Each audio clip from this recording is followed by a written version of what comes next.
Hello and welcome. Episode number 69 में आपका स्वागत है। आज का पहला सवाल ब्रिजेश सर ने पूछा है।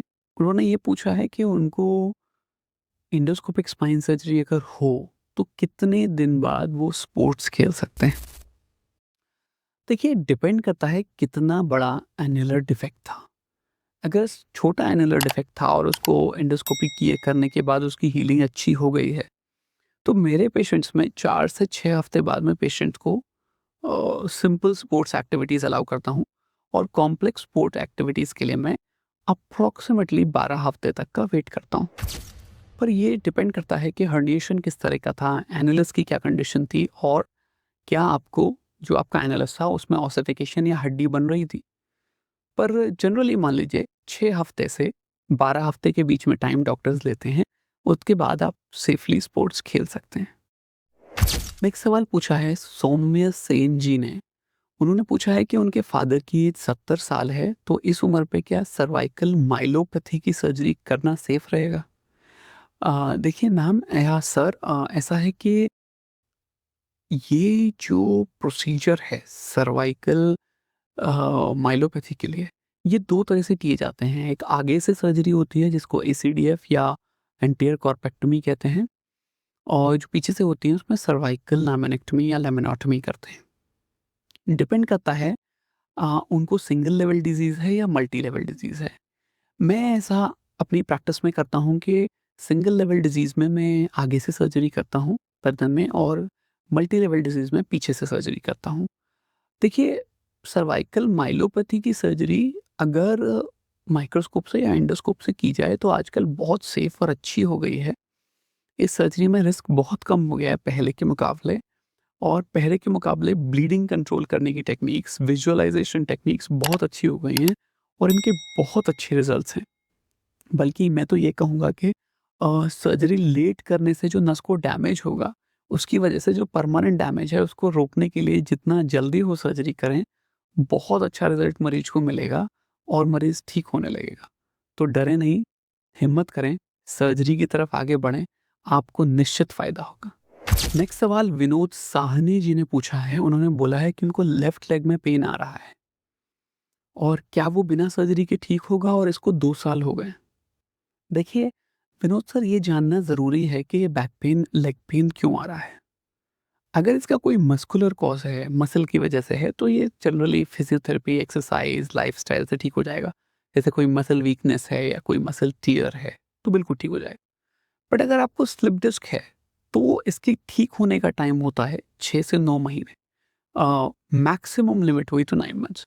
असलियत में जो इंटरनेशनल प्रोटोकॉल है उसके हिसाब से आप 45 दिन वेट कर सकते हैं, और 45 दिन में अगर कोई नहीं ठीक हुआ तो आप सर्जरी एडवाइस की जा सकती है। मैं अपने पेशेंट्स में 60 से 90 दिन तक वेट करता हूँ सर्जरी बताने से पहले। यदि पेशेंट को कोई ब्लैडर बॉवल इन्वॉल्वमेंट या फिर कोई कमज़ोरी नहीं है, अगर पेशेंट एड़ी पे और पंजे पे ठीक से चल सकता है, तो मैं सर्जरी को 90 दिन तक टालता हूँ। बट अगर 90 दिन में कोई ठीक नहीं हुआ या 3 महीने में, तो इसका मतलब है अब कोई फ़ायदा नहीं आने वाला है, सर्जरी की जा सकती है। हाँ, टेम्परेरी रिलीफ के लिए स्पाइनल इंजेक्शंस दिए जा सकते हैं, पर डिपेंड करता है उसमें भी डिस्क पे दबाव कितना है। अगर डिस्क थोड़ी-सी कंप्रेस कर रही है तो उनका रिज़ल्ट लंबा और अच्छा आता है। अगर कंप्रेशन बहुत ज़्यादा है तो उनका रिज़ल्ट टेम्परेरी और बहुत कम आता है।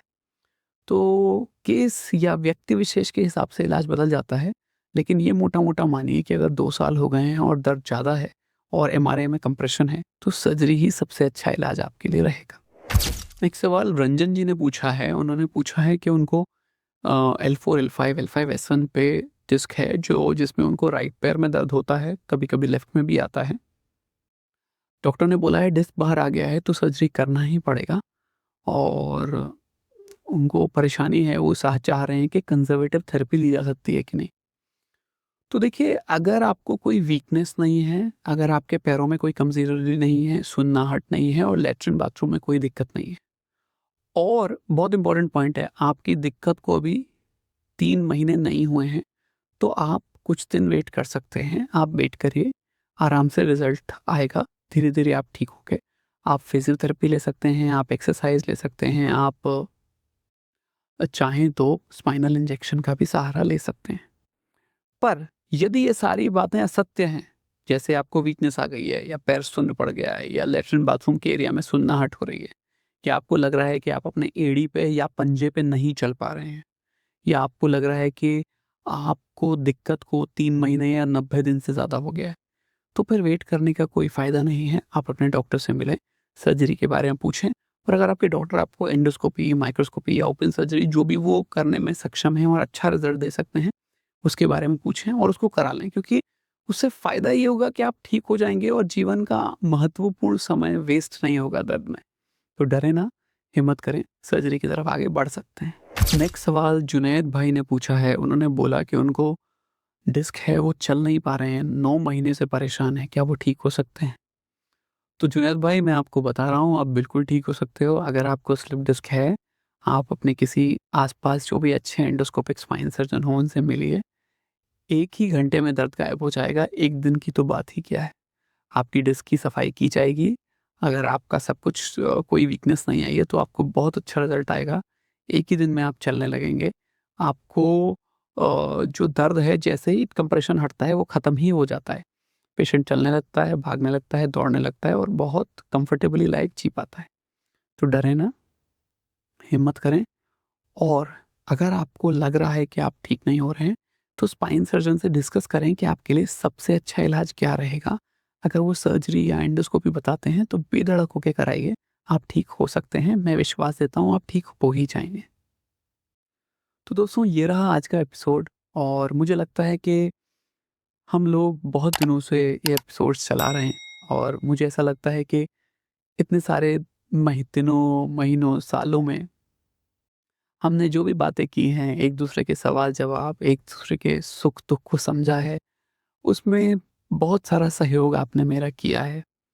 अ, मुझे अच्छा लगता है कि मैं किसी की परेशानी समझूँ, और सारे पेशेंट मेरे तक नहीं आ सकते, तो जितनों का हो सकता है मैं इस वीडियो के माध्यम से कुछ जवाब उनके नाम से दे पाऊँ। मुझे ऊपर वाले ने इस काबिल बनाया कि मैं कुछ जवाब दे पाऊँ। मैं खुश हूँ इस टेक्नोलॉजी का, जिसके माध्यम से हम आपसे शेयर कर सकते हैं, आपसे बातें कर सकते हैं। मुझे कुछ पेशेंट्स बताते हैं कि जब मैंने उनके सवाल का जवाब दिया, तो उनको बहुत खुशी हुई, उनको बहुत प्रेम हुआ। तो देखिए, आप सवाल पूछते रहिए, मैं कोशिश करूँगा जितने ज़्यादा जवाब हों, उतने ज़्यादा जवाब दूँ। फिर मिलूँगा एक नए एपिसोड में, और हाँ, प्लीज़ मेरे चैनल को सब्सक्राइब करना और लाइक करना ना भूलें। अगर आप सब्सक्राइब करते हैं मेरे चैनल को, तो मुझे बहुत हिम्मत अफ़ज़ाई होती है। मुझे लगता है कि मैं एक अच्छा काम आपके लिए कर रहा हूँ। Thank you very much.